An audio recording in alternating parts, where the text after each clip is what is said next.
खबर सामने आ रही है। पूर्व केंद्रीय मंत्री और पूर्व जेडीयू अध्यक्ष शरद यादव का निधन हो गया है। शरद यादव की बेटी ने खुद ट्वीट करके उनके निधन की ये जानकारी यहां पर दी। शरद यादव का गुरुग्राम के अस्पताल में निधन हुआ है। इलाज उनका यहां पर चल रहा था, लेकिन ये दुखद खबर आ रही है। जेडीयू के पूर्व अध्यक्ष शरद यादव अब नहीं रहे।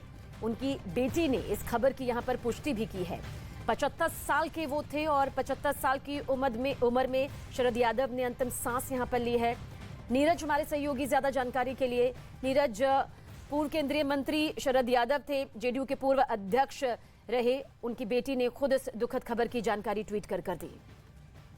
देखिए, सबसे अहम बात यह है कि आज ही दोपहर तक उनकी तबीयत ठीक थी। दोपहर के बाद थोड़ी तबीयत में खराबी हुई, फिर उन्हें फोर्टिस अस्पताल ले जाया गया और वहीं निधन हुआ है। आधिकारिक तौर पे जानकारी फोर्टिस अस्पताल की तरफ से थोड़ी देर बाद दी जाएगी, ऐसी खबरें आ रही हैं। लेकिन उनके करीबियों से बात हुई, उनकी बेटी ने फेसबुक पोस्ट किया है और उसमें इस बात का जिक्र किया कि उनके पिताजी नहीं रहे। देखिए, शरद यादव के करियर की अगर बात करें तो 75 साल के अपने जीवन में उन्होंने एक लंबा राजनीतिक सफर तय किया था और सबसे लंबा करियर उनका जनता दल और जनता दल यूनाइटेड में रहा। जबलपुर से 1974 में पहली बार लोकसभा के लिए जीते थे और बहुत कम लोग जानते होंगे कि 1981 में जब राजीव गांधी अमेठी से उपचुनाव जीते थे, लोकसभा में पहुंचे थे, तब भी शरद यादव लोक दल के टिकट पे उस सीट से तब हारे थे।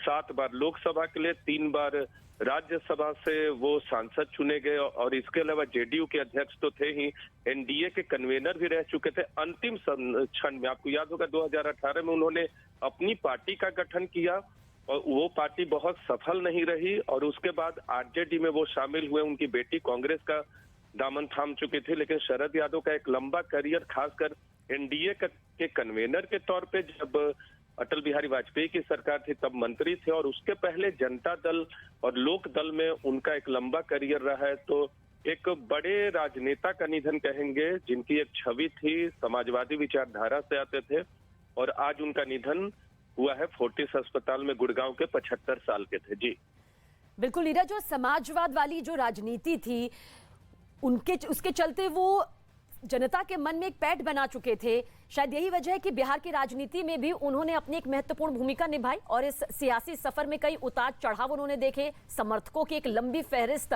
हमेशा उनके साथ यहां पर रही है। लेकिन जिस तरह से दोपहर तक में भी लग नहीं रहा था, अचानक से ये होना, क्या भी थोड़ा इंतजार यहां पर किया जाए? हालांकि उनकी बेटी ने खुद इस बात की पुष्टि कर दी है, पर फिर भी किस तरह से अचानक से उनकी सेहत बिगड़ी, इस बारे में क्या कोई जानकारी मिल पा रही है?